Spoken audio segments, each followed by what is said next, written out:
Silahkan duduk Bapak Ibu Saudara. Terima kasih kepada tim Praise and Worship yang sudah melayani. Dan di bulan ini masih tema bebas Bapak Ibu Saudara. Perkenalkan saya Rea, salah satu tim dari Pastoral Gereja Undivided Church Jakarta. Sore nanti di ibadah yang kedua saya tidak melayani, tetapi ada rekan saya Glenn yang akan melayani. Jadi topiknya berbeda, Bapak Ibu silahkan datang 2 kali, nggak akan ada ruginya ya. Karena temanya benar-benar bebas. Jadi paginya bebas, sorenya juga bebas. Demikian juga sampai di September selesai Bapak Ibu. Kemudian kita akan masuk ke dalam khotbah series di bulan Oktober sampai Desember pertengahan, yaitu eksposisi tentang Credo Rasuli atau pengakuan iman rasuli. Ya, saya akan berbagi tentang worship. Saya memberi judul Worship Reclaim, ibadah yang dipulihkan kembali.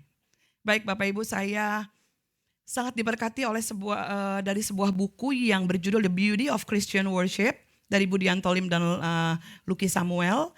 Di dalam buku yang gak terlalu tebal itu, yang juga banyak sekali bahannya saya pakai untuk hari ini. Mereka berdua mengambil dari lebih 300 referensi. Jadi kalau hari ini apa yang saya bagikan Bapak Ibu sangat-sangat luar biasa terbantu. Kenapa? Karena 300 buku gak mungkin Bapak Ibu baca, ya kan? Jadi ini referensinya di dalam satu buku yang luar biasa itu. Dan saya sendiri waktu mempersiapkan ini sungguh sangat diberkati. Padahal saya sudah jadi orang Kristen lebih dari 50 tahun Bapak Ibu ya. Ketahuan umur gue berapa. Tadi agak mikir umur gue berapa ya gitu. Ya udah jangan ketawa ya. Oke, kita akan masuk dalam pertanyaan-pertanyaan ini. Apakah kita beribadah supaya berkumpul dengan teman-teman, membangun komunitas dan menikmati kebersamaan? Gak usah dijawab ya, jawab dalam hati aja. Apakah kita beribadah supaya memperkuat pelayanan sosial melalui doa-doa kita, kontribusi material dan non-material, dan kerja tim? Apakah kita beribadah agar belajar tentang Allah, mempertajam pandangan moral kita dan mengenali kebenaran? Apakah kita beribadah supaya bisa memuji dan mengagungkan Allah? Jawaban dari semua pertanyaan tersebut adalah tidak, Bapak Ibu. Menurut pandangan Thomas G. Bandy dan Lucinda S. Holmes dalam buku mereka Worship Ways for the People Within Your Reach. Ya. Jadi ternyata enggak. Jadi ini kita ngapain gitu kan.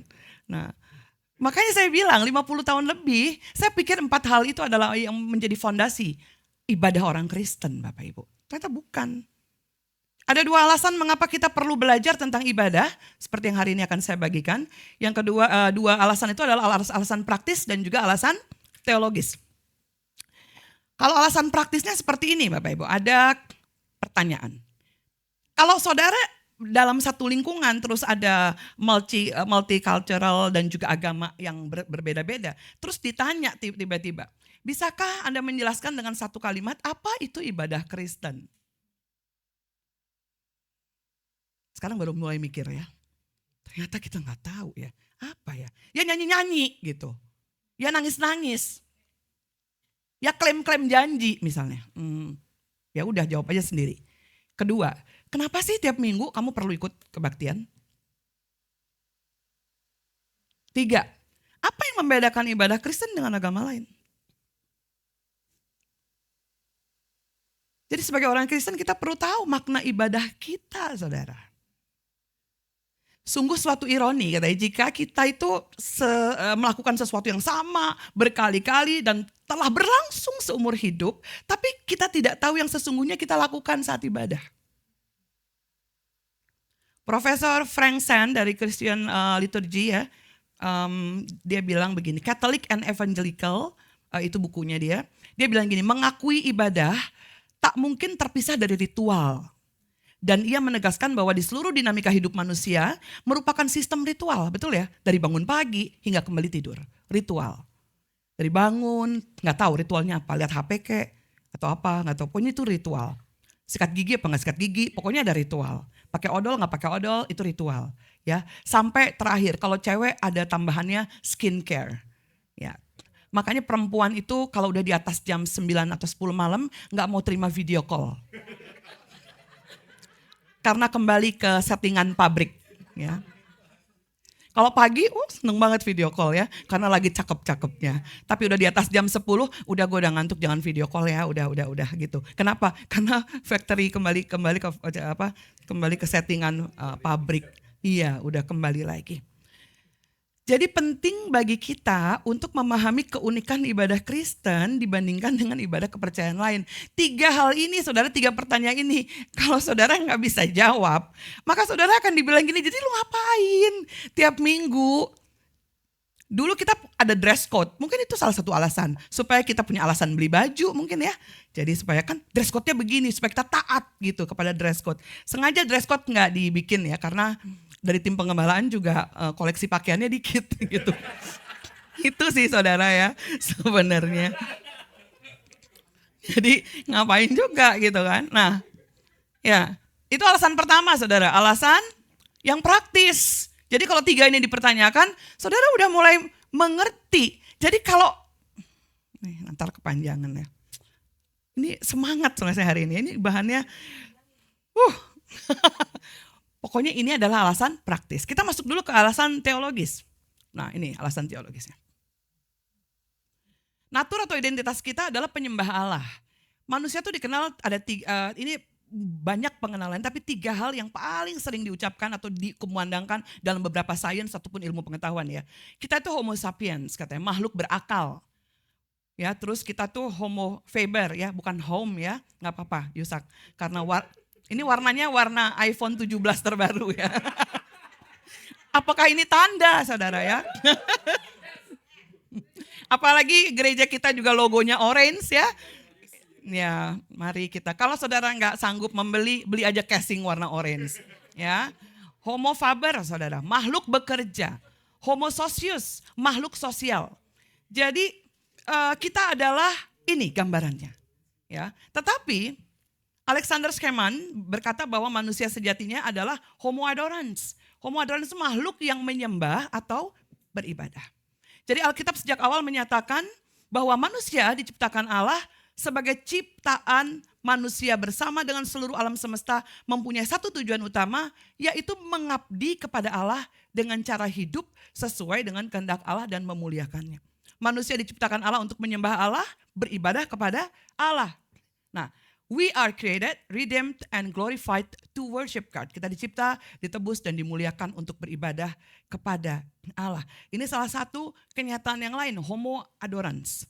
Itulah tujuan hidup kita saudara. Kita perlu belajar ibadah Kristen, memahami arti ibadah, karena sejatinya beribadah kepada Allah adalah orientasi hidup kita sebagai ciptaan.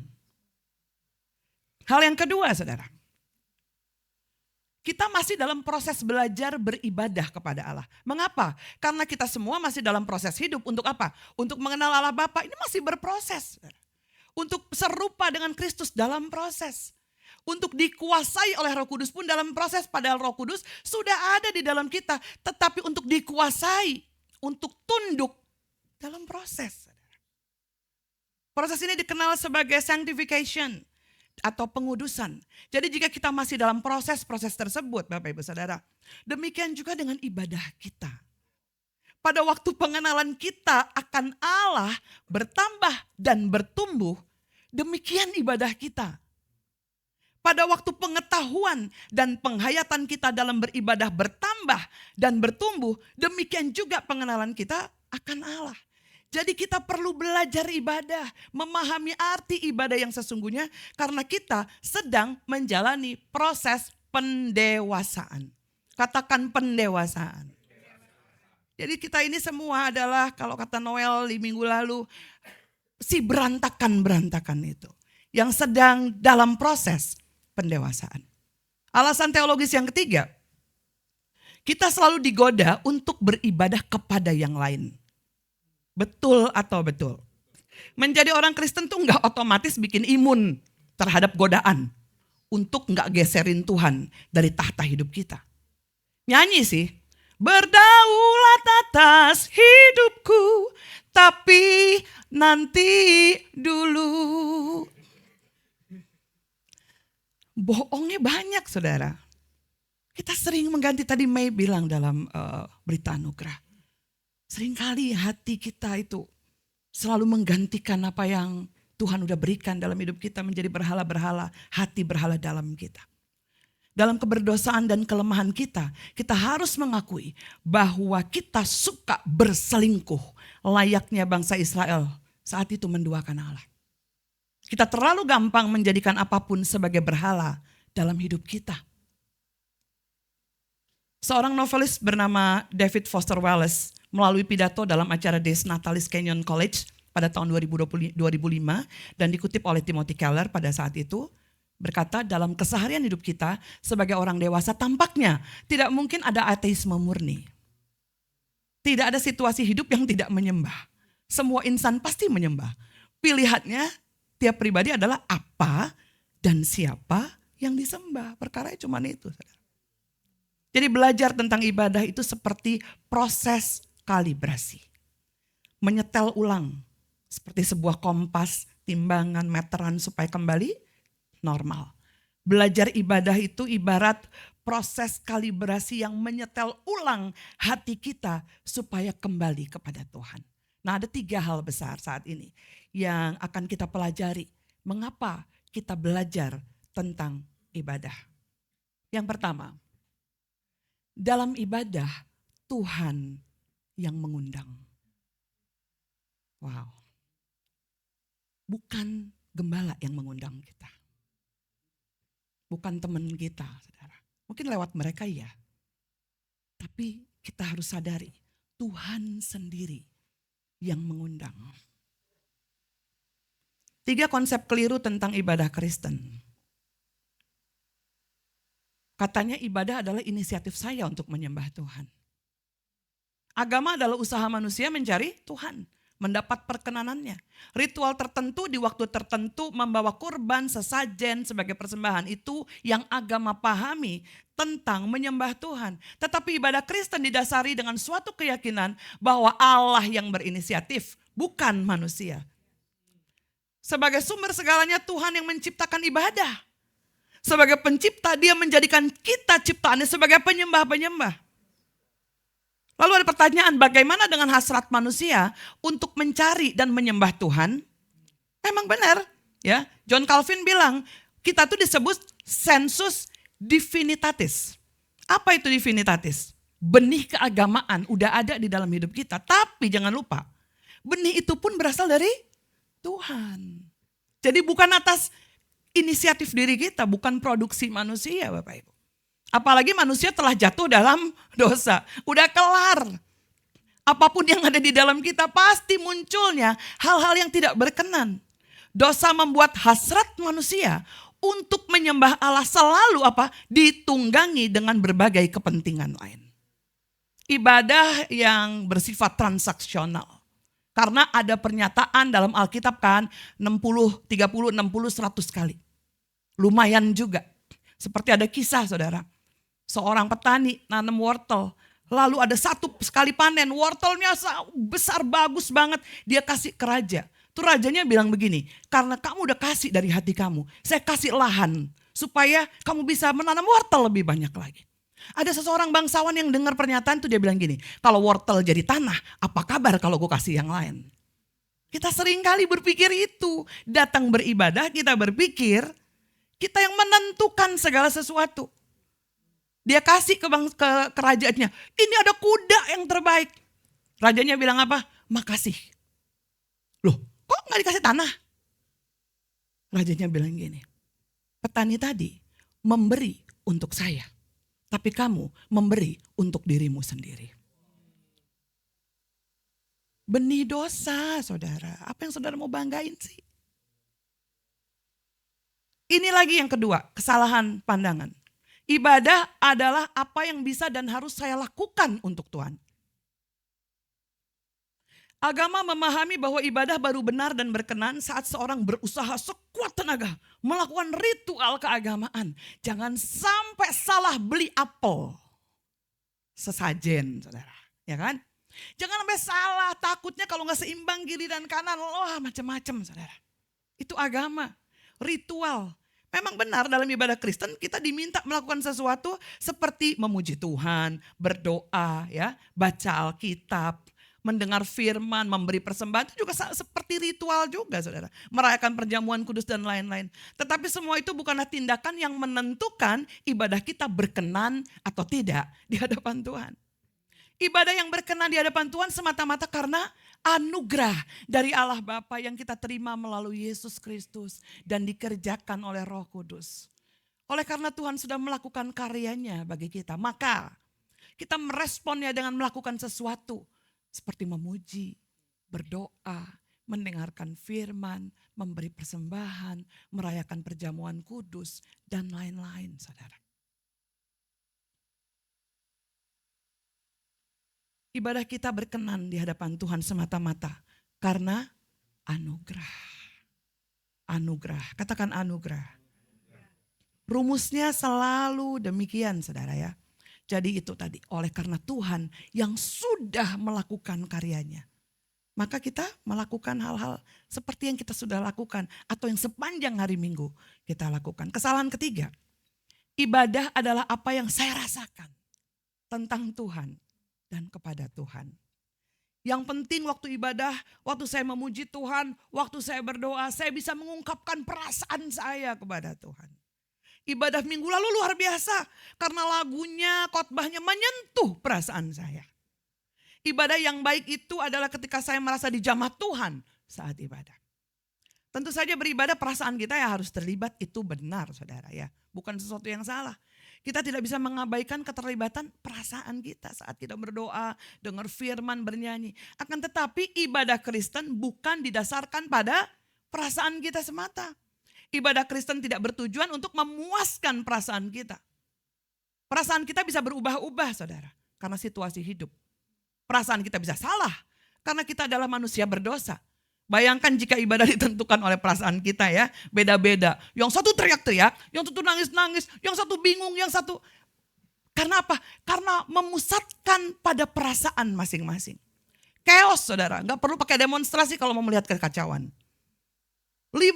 Luapkan aja perasaan saudara, maka pasti chaos karena tiap kita punya perspektif sendiri dalam memandang setiap kebaikan ataupun ujian yang sedang kita hadapi, yang Tuhan izinkan. Jadi setiap jemaat punya perasaan subjektif yang berbeda-beda. Jadi lucu saudara ya. Nah puji Tuhannya ibadah Kristen tidak pernah ditentukan oleh perasaan kita. Tetapi ibadah kita didasarkan pada apa?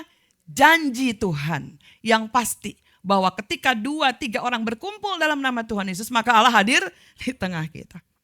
Ibadah kita didasarkan pada janji Tuhan.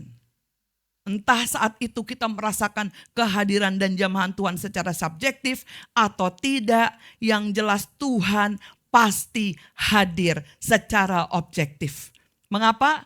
Karena Allah yang pasti hadir dalam ibadah kita, dialah yang mengundang kita. Kita diundang sama dia. Masa yang ngundang gak ada? Kita diundang Bapak Ibu. Jadi definisi ibadah Kristen adalah respon umat terhadap undangan dari Allah Tritunggal untuk berjumpa dengannya. Wow. Respon. Setiap minggu respon. Tadi saya bangunin Arsel pagi-pagi. Arsel yuk bangun yuk. Gitu kan. Bukan mama loh ini. Tuhan loh yang mengundang gitu. Dia kayaknya belum sadar. Saya lagi praktekin khotbah aja. Tuhan loh dek yang ngundang loh dek. Bukan mama. Gak apa-apa sebelah sama mama. Tapi Tuhan yang ngundang. Kalau kita dapat undangan ke Istana Negara Bapak Ibu Saudara. Pasti kita senengnya minta ampun. Kita posting pasti berkali-kali. Diundang. Padahal presidennya jauh banget. Foto bom aja lumayan kan. Kita kasih location, jarang-jarang kita masukin location di status kita. Tapi hari itu kita masukin location kita. Istana Negara, keren banget. Kita simpen, masih rapi segala sesuatunya. Kenapa? Karena jarang-jarang gak semua orang. Roma 11 ayat 36 dan Roma 12 ayat 1. Dikatakan ini, sebab segala sesuatu adalah dari dia dan oleh dia dan kepada dia. Bagi dialah kemuliaan sampai selama-lamanya. Amin. Karena itu saudara-saudara di 12:1, oleh kemurahan Allah aku menasihatkan kamu supaya kamu mempersembahkan tubuhmu sebagai persembahan yang hidup, yang kudus dan yang berkenan kepada Allah. Itulah ibadahmu yang sejati. Ibadah sejati ditujukan hanya bagi Tuhan, bukan kepada Allah lain atau untuk tujuan lain. Ibadah berasal dari Tuhan, dikerjakan oleh Tuhan dan kembali kepada Tuhan. Jangan kegeeran, saudara. Kalau saudara nyanyi bagus ya sebaiknya bagus. Tapi bukan karena itu. Tuhan yang ngundang. Bagus karena kita udah tahu betapa luar biasanya Dia yang sudah menggantikan status kita. Kita yang harusnya mati. Kita udah sangat mengerti, tapi seringkali ibadah minggu hanya menjadi tempat supaya kita nggak dikatain ateis. Manusia itu tadi disebutkan homo adorans, penyembah Allah. Dan pola atau rumusannya harus selalu seperti ini. Kita harus ingat, Allah yang mengundang, kita yang merespon. Sekali lagi, Allah yang mengundang, kita merespons. Jadi kalau ada pertanyaan seperti 3 pertanyaan di awal, kenapa sih datang hari Minggu? Dapat undangan. Yang undang hadir. Yang undang Allah Bapa pencipta langit, bumi, dan beserta isinya. Dia Tuhan yang memindahkan statusku dari kematian jadi kehidupan. Dia yang undang, pasti aku respon.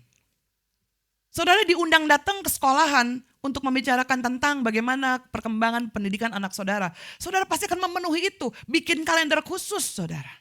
Ini yang mengundang, Dia yang tahu siapa kamu. Dia yang melihat semua keberadaan kamu. Polanya jangan dibalik. Bukan kita yang mengundang, Allah merespons. Ketika dibalik maka ibadah tersebut jadi nggak logis saudara ya. Karena itu ini nggak bisa disebut ibadah Kristen. Ini agak ngeri tapi saya harus sampaikan. Kalau kita mengundang lalu Allah merespon. Itu bukan ibadah Kristen. Undangan dari Allah dalam sebuah ibadah Kristen adalah hal yang sangat istimewa. Karena apa? Karena 3 hal ini saudara. Undangan ini bersumber dari Allah Tritunggal. Undangan ini khusus dan diberikan hanya untuk umat tebusan Allah. Undangan ini adalah kesempatan untuk dijumpai atau dilawat oleh Tuhan. Ini undangan yang luar biasa saudara. Kalau Dia kan pencipta kita. Kalau taruhlah kita berandai-andai, kita ini gak jatuh dalam dosa. Ya. Terus kita diundang, apakah undangan ini tetap bernilai? Jawabannya iya tetap bernilai. Kenapa? Karena Dia pencipta dan kita adalah ciptaan. Saudara paham ini? Apalagi dengan fakta bahwa Allah tetap mengundang kita meski kita telah jatuh dalam dosa. Jadi bagi saya ini sesuatu yang Tuhan ini udah gila kali pemikirannya. Dia berikan undangan bukan di saat kita lagi baik-baik aja. Bukan di saat kita layak. Bukan di saat kita menganggap diri kita pantas mendapat undangan itu. Undangan ini khusus diberikan untuk umat tebusannya. Undangan ini terlalu spesial untuk disepelekan, saudara. Undangan ini kesempatan untuk dijumpai dan dilawat Allah. Ada dalam sebuah acara saya lihat di kayak kayak lomba masak-masak gitu, ya. Terus udah gitu ada satu orang yang waktu dia kan bawa begini kan makanannya. Udah gitu jurinya bilang, maju kamu. Saya maju, kasih. Terus waktu dalam wawancara, biasanya kan ada flashback di wawancara. Kamu yakin menang? Dia bilang gini, saya gak peduli menang gak menang. Saya seneng karena berjumpa sama si judges itu. Ketemu dia langsung face to face tuh, wow. Udah cukup, gak apa-apa deh perkara ntar saya pulang. Tapi dari sekian kali momen saya bisa dapat berjumpa gara-gara ikut lomba itu. Ada kesempatan. Undangan ini terlalu penting untuk dilewatkan Bapak Ibu. Sekali lagi kita diingatkan, apa itu ibadah Kristen? Tuhan mengundang, kita merespons. Hal kedua, dalam ibadah Tuhan menyatukan. Dalam ibadah Kristen yang mengundang kita tuh Allah Tritunggal. Ini sering sekali ya dalam Gospel Center kita dengar kata-kata ini. Tadi ada kalibrasi Tritunggal. Ibadah adalah respon umat terhadap undangan Allah Tritunggal. Berjumpa dengannya. Berjumpa dengan Allah Tritunggal itu berarti apa? Mengalami relasi persekutuan dengan Allah. Keindahan ibadah Kristen bukan bergantung pada kecakapan para perancang ibadah. Keindahan ibadah Kristen bergantung pada apa yang kita refleksikan terjadi dalam diri Allah Tritunggal. Allah Bapa, Allah Putra, Allah Roh Kudus memiliki relasi persekutuan yang indah, sempurna, kekal dalam dirinya. Sebab itu di dalam dan melalui ibadah Allah mengundang, mengajak. Tidak hanya itu, tapi apa? Melibatkan, memasukkan kita, menyatukan kita ke dalam relasi persekutuan yang indah, sempurna, dan kekal di dalam dirinya. Keindahan ibadah Kristen yang kita alami itu terkait dengan kepastian mengalami persekutuan dengan Allah Tritunggal. Kepastian ini tidak berdasarkan pada kemampuan kita untuk memberikan penyembahan yang terbaik. Bukan karena suara yang terbaik. Tidak juga didasarkan pada kapasitas subjektif kita untuk merasakan sesuatu yang bisa menyentuh pikiran dan emosi kita. Bayangkan jika persekutuan kita dengan Allah ditentukan oleh kemampuan kita untuk memberikan penyembahan yang terbaik.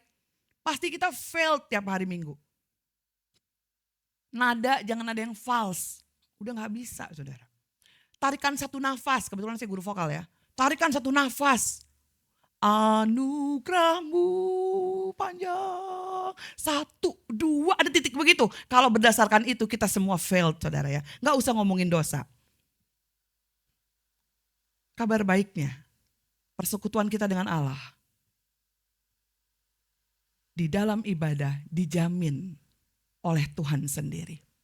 Ibrani 8 ayat 1-2 bilang begini, inti segala yang kita bicarakan itu ialah kita mempunyai imam besar yang demikian, yang duduk di sebelah kanan tata yang maha besar di sorga, dan yang melayani ibadah di tempat kudus.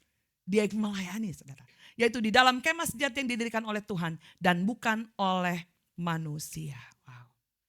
James Torrance berkata seperti ini saudara dalam kutipannya. Worship is the gift of grace. The Father has given to us the Son and the Spirit to draw us into a life of shared communion, of participating through the Spirit in the Son's communion with the Father, that we might be drawn in love into the very Trinitarian life of God Himself. Katakan amin. Kalau nggak ngerti, ini saya supaya ngerti. Nah, amin tapi nggak tahu.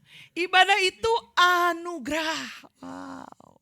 Bapa memberikan anak dan roh kudus kepada kita supaya kita ditarik masuk dalam persekutuan bersamanya. Yaitu ikut ambil bagian melalui roh dalam persekutuan anak dengan Bapa. Sehingga kita ditarik oleh kasih untuk masuk ke dalam kehidupan Allah Tritunggal itu sendiri. Jangan cuma ahli menjelaskan apa itu Tritunggal di luar sana. Tetapi rasakan ketritunggalan Allah di dalam ibadah setiap hari Minggu. Ini gambaran yang luar biasa. Ibadah itu anugerah. Saat kita beribadah saudara, bukan kekuatan atau perasaan kita yang membuat kita dekat dengan Allah. Tetapi Allah sendiri yang mendekatkan dan menyatukan dengan dirinya. Bahkan ketika kita merasa lemah, gagal, atau tidak merasakan kehadirannya, Allah tetap bekerja membawa kita masuk dalam persekutuan dengannya. Di saat kita bilang kita orang paling najis, gak bisa lah, gak layak lah, gak menyenangkan lah, gue gak mau ketemu siapapun di sana, saya pengen sendirian aja. Allah yang berupaya mendekatkan dan menyatukan kita dengan dirinya. Supaya Allah itu kita merasakan dan mencicipi arti ketritunggalan secara nyata, bukan sekedar teori atau doktrinal. Di dalam ibadah Kristen ada satu ungkapan yang sering kita dengar dari mimbar.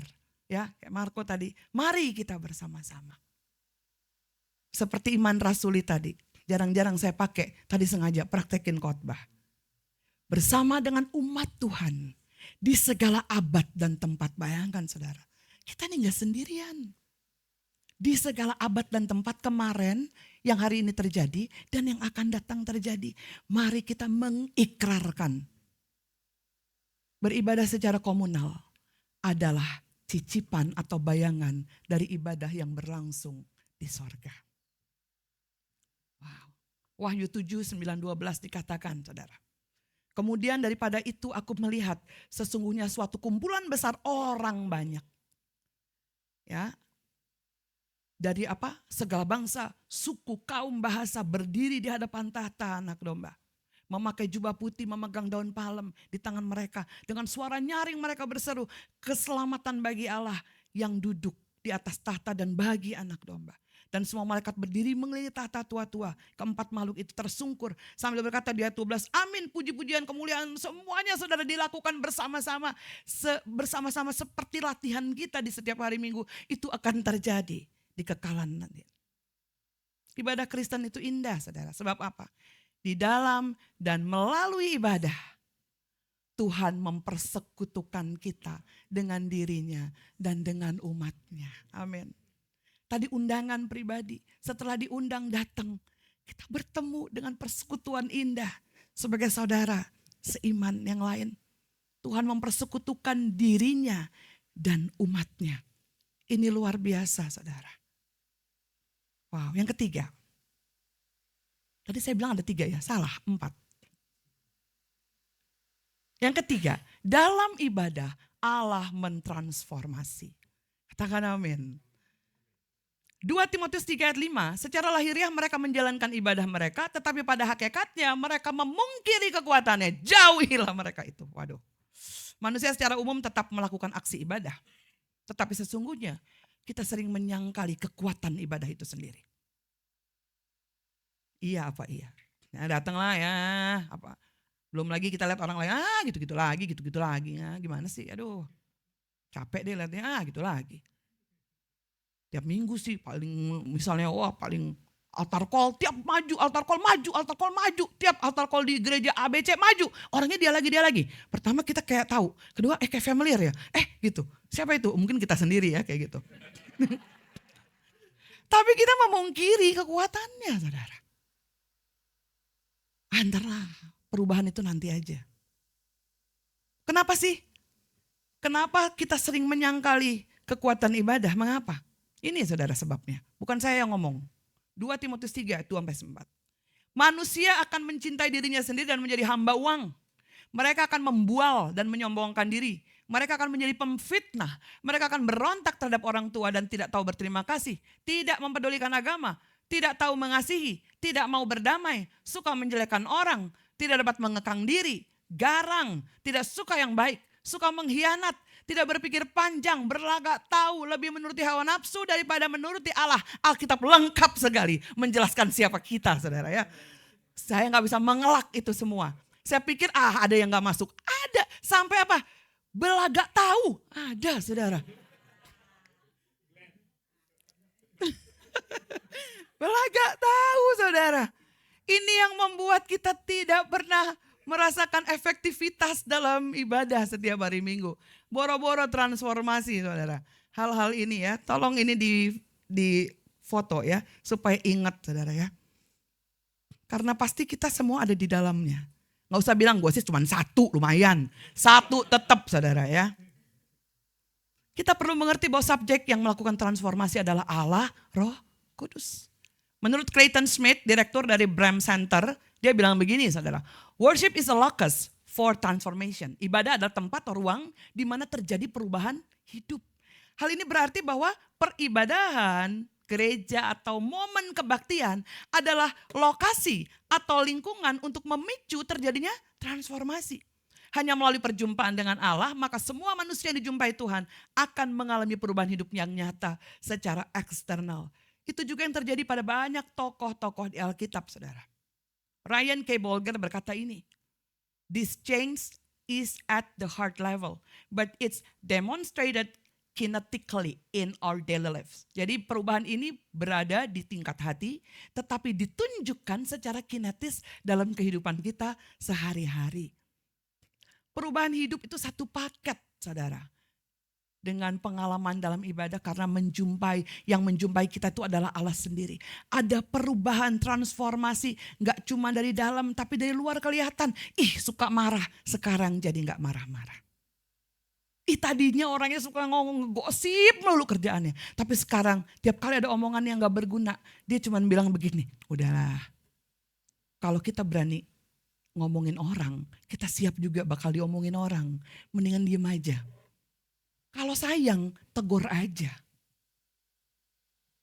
Kenapa harus menunggu sesuatu yang kita pikir. Saudara, perubahan itu gak bisa terjadi saat saudara ngomongin orang, gak bisa. Tapi waktu saudara berbicara dengan orang itu. Karena cuma ngomong di belakang, saudara hanya membuat asumsi-asumsi. Dan akhirnya jadi penyesatan-penyesatan. Perubahan di dalam, itu harus nampil. Saudara harus berpikir, harusnya ibadah setiap minggu menghasilkan perubahan. Bukan dari rokok ke cerutu. Bukan, saudara.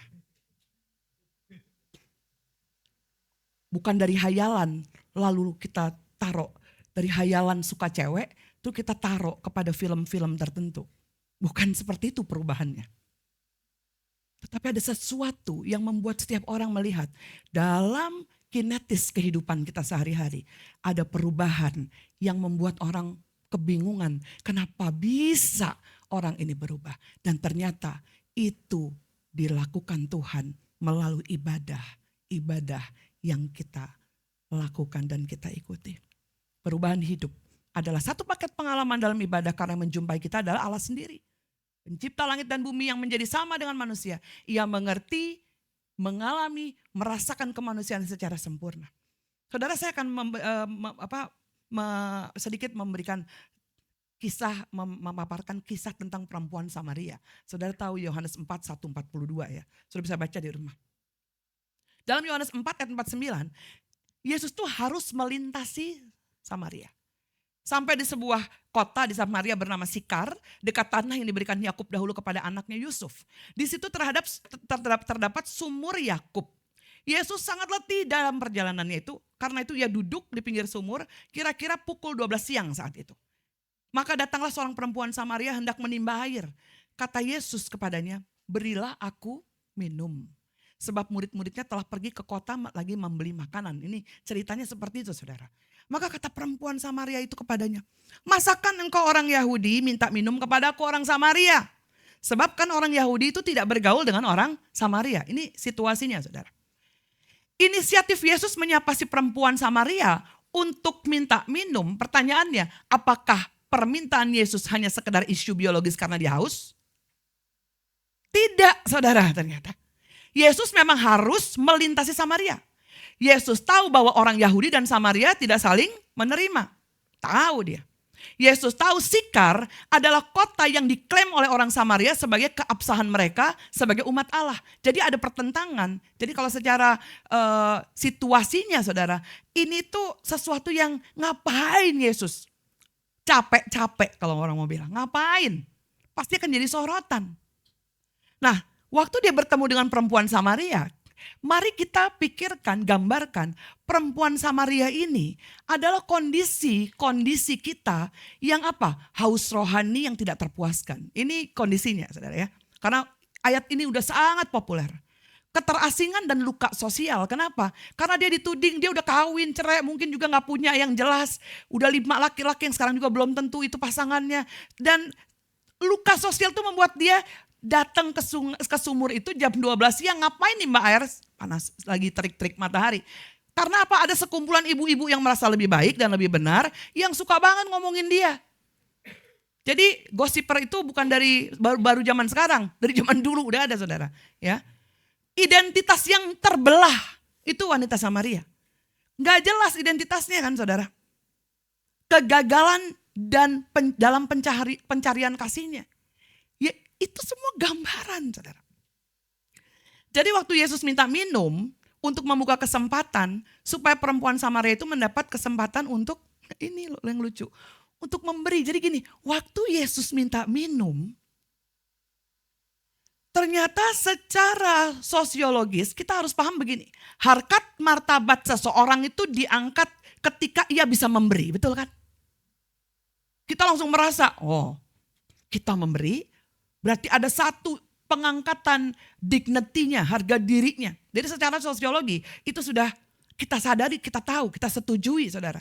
Ada harkat martabat yang terangkat waktu kita bisa memberi kepada orang lain. Jadi mampu untuk memberi meningkatkan martabat si pemberi. Saudara paham ya? Yesus minta minum itu ternyata untuk membuka kesempatan supaya perempuan Samaria itu mendapat kesempatan untuk mampu memberi.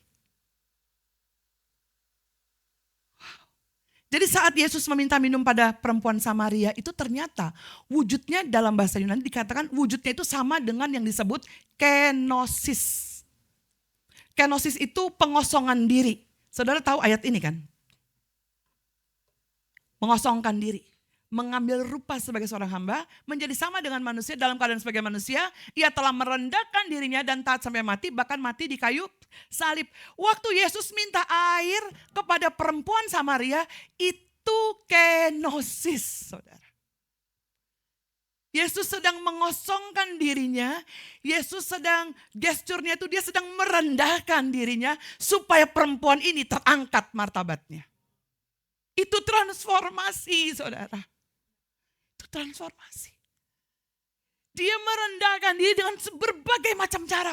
Dia pikirkan berbagai macam gimana ya. Ternyata di ilmu sosiologi, orang yang memberi itu adalah orang yang punya martabat. Yesus sampai berpikir seperti itu. Saya baca ulang ayat ini sampai saya mempersiapkan khotbah ini. Baru saya disadarkan. Ternyata itu cara dia bukan cuman, dia tuh gak haus. Dia gak haus. Tapi dia mau memberikan martabat yang terbuang dari perempuan itu. Supaya akhirnya apa? Dia sanggup mengambil air dan memberi kepada Yesus. Sikapnya jadi terbalik. Itu kenosis. Yesus mengosongkan dirinya, merendahkan dirinya. Supaya perempuan ini mengalami transformasi. Ibadah harus menghasilkan hal-hal seperti itu. Sebab yang mengundang bukan jemaat, bukan gembala, bukan organisasi. Tapi Yesus sendiri. Siapa yang mengundang pasti hadir. Siapa yang hadir itu, dia yang menyatukan saudara dan saya bersama dengan umat seluruh abad, seluruh tempat untuk menyaksikan kehebatan Tuhan yang kita sembah. Dan dia sendiri yang melakukan transformasi. Tidak ada satupun gembala yang mampu mengubah jemaatnya. Semua pekerjaan Roh Kudus. Yesus mengosongkan dirinya. Bagi saya ini sesuatu yang wow. Identitas yang terbelah itu saya. Haus rohani yang tidak terpuaskan itu saya. Keterasingan luka sosial itu saya. Kegagalan dalam pencarian kasih itu saya. Tetapi dengan kenosisnya dia mengosongkan dirinya. Memindahkan saya dari keadaan itu menjadi apa? Menjadi terpuaskan. Identitasku diperbaharui. Kegagalanku menjadi hal yang luar biasa sebab aku bertemu langsung dengan Tuhan yang membuat aku mampu memberi. Wow. In worship, God wants to transform our self-image. Dalam ibadah perjumpaan dengan Kristus, Dia ingin mentransformasi cara kita memandang diri sendiri. Dan berlanjut kepada transformasi atas relasi keluarga. Kalau kita baca tentang perempuan itu, enggak hanya sampai di situ. Transformasinya dia bawa kepada satu kampungnya. Wow. Tuhan sangat luar biasa. Transformasi tidak mungkin terjadi dalam ibadah ketika kita terus fokus pada diri sendiri. Fokus pada kekecewaan dan kepahitan yang tidak mau kita sampaikan kepada Tuhan. Kita punya banyak kesempatan untuk menyampaikan banyak hal. Kekecewaan, kebingungan, ketidakpercayaan, kebutaan rohani, kerinduan yang dalam. Kalau saudara ingat 2 orang yang jalan di Emmaus, dia gak sadar yang ngajak ngomong dia itu Yesus. Saat Yesus baru bangkit. Dan di tengah ketidaksadaran itu dia curhat. Yesus kan bilang kan, kamu kenapa kok muram? Terus dari mereka bilang ini yang namanya Kleopas. Adakah engkau satu-satunya orang asing? Dia ngomongnya sama Yesus. Di Yerusalem yang tidak tahu apa yang lagi terjadi di situasi belakangan ini. Kata Yesus kepada mereka, apa itu? Jawab Yesus ya. Apa yang terjadi dengan Yesus orang Nazaret? Ia adalah seorang nabi yang berkuasa dalam pekerjaan dan perkataan di hadapan Allah dan di depan seluruh bangsa kami. Di kisah itu disebutkan begini saudara ya. Tapi imam-imam kepala dia curhat. Kleopas ini. Curhatnya ke Yesus tapi dia gak tahu itu Yesus. Tapi imam-imam kepala dan pemimpin kami telah menyerahkan dia untuk dihukum mati. Mereka tuh telah menyalibkan. Padahal kami tuh berharap banget sama dia. Dia tuh datang untuk membebaskan bangsa Israel. Tapi sementara itu lewat 3 hari. Semuanya terjadi. Pokoknya kita malu, kita kecewa, kita kebingungan karena dia mati. Itu contoh percakapan tentang bagaimana saudara mampu. Ternyata diberi kesempatan untuk apa? Untuk dapat curhat sama Tuhan. Jadi fokusnya kalau diri kita sendiri, kita akan kecewa, banyak kepahitan. Tapi sampaikan kepada Tuhan. Ibadah memang bukan fokus pada diri kita. Worship is not about us, saudara. Tetapi jangan lupa bahwa apa? Kita menyembah Allah Sang Gembala Agung yang peduli akan kisah hidup kita. Jujur dan transparan membawa realitas hidup kita kepada Tuhan dalam ibadah akan membawa kita pada transformasi. Jujur aja di hadapan Tuhan. Karena memang Dia adalah sumber dan inisiator dari transformasi setiap kita. Yang terakhir, dalam ibadah Tuhan mengutus. Setiap kali ibadah selesai, Bapak Gembala akan berkata, pergilah. Kalau nggak datang ibadah, diutus nggak? Iya diutus, saudara ya. Saya mau ngomong nih soal komunal. Bagaimana kita berkumpul bersama-sama. Mengutus. Di beberapa gereja ada gembala yang berkata pergilah, pulanglah. Bagusnya di sini ngomongnya pergilah. Kalau pulang kemana? Nggak usah disuruh pulang, kita pasti pulang. Ya. Tapi itu terjadi. Saya baru pelayanan minggu lalu di sebuah gereja dan pulanglah katanya gitu. Saya mau amin gak ini ya katanya gitu kan. Pergilah.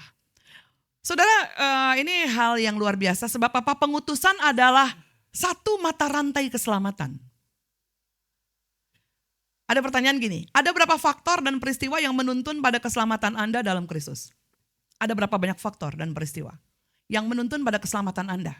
Coba. Ternyata ada berapa? Ada jutaan faktor dan peristiwa dipakai Tuhan untuk memastikan Injil sampai kepada kita. Kalau saya, Rea, siapa yang mempertobatkan kamu kenal Kristus? Ada, si ibu-ibu ini. Ibu-ibu itu ditanya lagi, siapa yang mempertobatkan kamu, Bu? Ada si ini, si itu tanya lagi, ada. Terus sampai panjang banget. Udah gitu peristiwanya. Saya waktu itu mau bunuh diri, saudara. Udah bunuh diri lagi, gak mati, ada ibu yang datang. Peristiwanya banyak, jutaan yang memastikan Injil itu sampai kepada kita. Wow. Baca ini bersama-sama. 1, 2, 3. Tetapi bagaimana mereka dapat berseru kepada Tuhan? Kepadanya, lanjutkan. Jika mereka tidak mendengar tentang Dia. Bagaimana mereka mendengar tentang Dia jika tidak ada yang memberitakannya? Dan bagaimana mereka dapat memberitakannya jika mereka tidak diutus? Seperti ada tertulis, betapa indahnya kedatangan mereka yang membawa kabar baik. Amin. Sekalipun saudara ya, Paulus menulis ini bukan dalam konteks penginjilan, namun dalam konteks bagaimana posisi bangsa Israel di dalam memahami keselamatan melalui iman, bukan dari perbuatan. Ini konteks dia menulis ini sebetulnya. Ya, tapi ayat ini sangat relevan dengan pengutusan. Dari pihak Allah, sebuah jalan keselamatan yang jauh lebih mudah sudah disediakan. Dari pihak manusia, para pekabar Injil diperlukan untuk memastikan bahwa kabar baik ini benar-benar sampai sasaran. Ada quote yang luar biasa dari Pak YTH ya. Allah memang tidak membutuhkan kita, tapi Dia ingin melibatkan kita. Dengan atau tanpa kita, kabar keselamatan melalui kasih karunia tetap akan diberitakan ke seluruh dunia. Amin. Jadi banyak ribuan jutaan faktor yang mempengaruhi Injil sampai kepada setiap kita. Dan saya harus beritahukan bahwa masih banyak orang yang belum kenal, belum dengar saudara. Kalau Injil adalah kabar baik di tengah dunia yang tidak baik-baik, artinya dunia butuh Injil. Tapi kita memilih diam, saudara. Kita mungkin bukan orang jahat, tapi kita adalah orang baik yang tidak peduli dengan orang lain. Dan itu adalah kejahatan dengan tipe yang berbeda. Kita diam, pilih, udah yang aman aja. Dalam bahasa aslinya betapa indahnya kedatangan mereka yang membawa kabar baik tadi, saudara ya. Ini saudara ya. Dalam bahasa aslinya ternyata itu bukan artinya kedatangan. Ya, ini kan Paulus mengutip dari Yesaya ya, dari Yesaya 52 ayat 7. Ternyata bahasa aslinya adalah kaki-kaki, saudara. Jadi betapa indahnya kaki-kaki mereka yang membawa kabar baik. Itu arti bahasa aslinya. Kalau kita sedikit belajar tentang sejarah maraton, saudara ya. Saat itu ada pasukan Yunani, jadi maraton itu asalnya begini. Lari maraton itu. Ada pasukan Yunani di Athena, berhasil mengalahkan pasukan Persia di sebuah tempat namanya Maraton. Sekitar 40 km dari Athena. Itu si Maraton itu kota itu. Menurut legenda ya, seorang kurir bernama Pheidippides berlari dari Maraton menuju Athena untuk menyampaikan kabar kemenangan. Jadi dia lari 40 kilo, saudara ya. Dia kasih pesan, menang. Karena dulu kan gak ada handphone, ya kan. Dulu gak ada yang gitu kan. Kalau itu kan udah tahu, perang belum kelar kita udah tahu, udah kelar gitu. Sampai segitunya ya. Jadi kita udah tahu, kalau dulu gak ada, saudara. Dan yang luar biasanya lagi, si pembawa pesan ini setelah 40 km lari, udah nyampein pesan, ia dikisahkan langsung jatuh kelelahan dan meninggal. Jadi dalam olahraga modern cerita heroik itu menginspirasi perlombaan maraton pada Olimpiade modern pertama pada tahun 1896 di Athena. Tapi jaraknya di-adjustable, jadi disesuaikan jarak resminya bukan 40 kilo tetapi 42 kilo 195 sejak Olimpiade London 1908 karena menyesuaikan katanya rute dari Windsor Castle ke stadion Olimpiadanya. Biasanya yang indah itu kan adalah berita yang dibawa dan si pembawa berita, betul kan saudara ya? Tetapi dalam bahasa Yunani dikatakan betapa indahnya kaki-kaki mereka yang membawa kabar baik. Bukan berita atau pemberitanya, tapi kaki-kaki mereka. Saudara, kaki itu adalah bagian paling kotor dan hina apalagi kalau habis perjalanan jauh. Itu paling hina banget. Tetapi dikatakan apa? Betapa indahnya kaki-kaki mereka yang membawa kabar baik. Mungkin kalau digambarkan hari ini, saudara gak perlu tanpa alas kaki untuk memberitakan atau membawa kabar baik. Tapi kaki-kakimu itu adalah kerelaanmu memberitakan Injil. Betapa indahnya mereka, betapa indahnya kaki-kaki saudara. Gak peduli kondisimu. Tuhan bilang sampaikan berita baik sebab ini tentang aku. Dalam kutipan Pak YTH, dia bilang ini.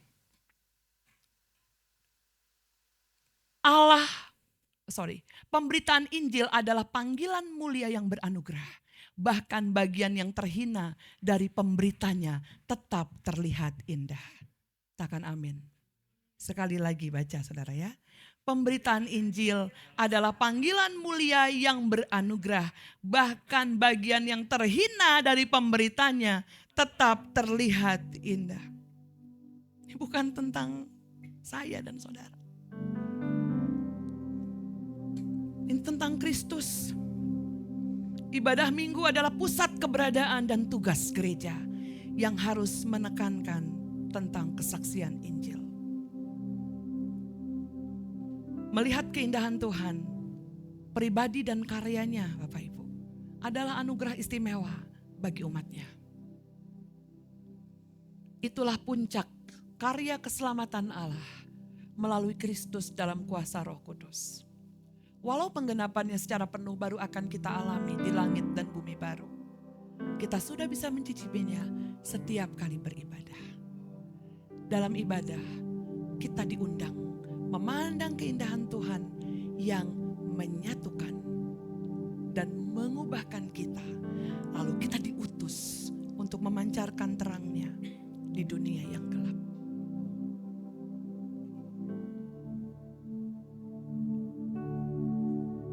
Inilah ibadah yang sesungguhnya. Bersyukur ada kesempatan untuk menikmati undangannya Tuhan.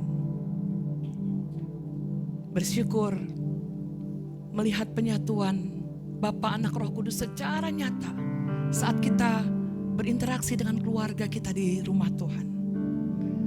Bersyukur ada transformasi. Bersyukur tidak takut dengan keadaan kita, tetapi Tuhan yang mengundang kita. Dialah yang menuntun setiap jalan kita. Bahkan yang mengutus kita. Agar apa yang kamu cicipi setiap hari minggu dalam ibadahmu dengan kerinduan kamu bagikan di dunia yang membutuhkan Injil dan membutuhkan Kristus. Itulah ibadah kita yang sejati. Saat kita membiarkan Kristus bertahta secara penuh di dalam kehidupan kita melalui Roh-Nya yang kudus. Soli Deo Gloria. Kita berdoa. Bersyukur untuk firman-Mu Tuhan. Bersyukur untuk cara-Mu mengajar kami. Mengapa ada gereja ini Tuhan. Berkali-kali Bapak Gembala selalu bilang kepada setiap kita, lu awalnya gak mau buat gereja. Gak mau jadi gembala. Pengennya lari dari semua panggilan-panggilan. Semua tim dalam pastoral pun bukan orang yang benar dan layak. Tapi bersyukur karena di tengah ibadah, justru di situ banyak umat Tuhan akan belajar melihat cara Tuhan mengundang, cara Tuhan menyatukan, cara Tuhan mengubah, dan cara Tuhan mengutus. Terima kasih Tuhan. Ampuni setiap kali Tuhan, kalau ada kekerasan hati kami yang tidak meyakini panggilan-panggilan kami. Tapi hari ini kami tahu apa itu ibadah dan mengapa kami beribadah. Semuanya tentang, karena, bagi, dan kepada Tuhan. Kami bersyukur. Dalam nama Yesus kami berdoa. Amin. Tuhan memberkati.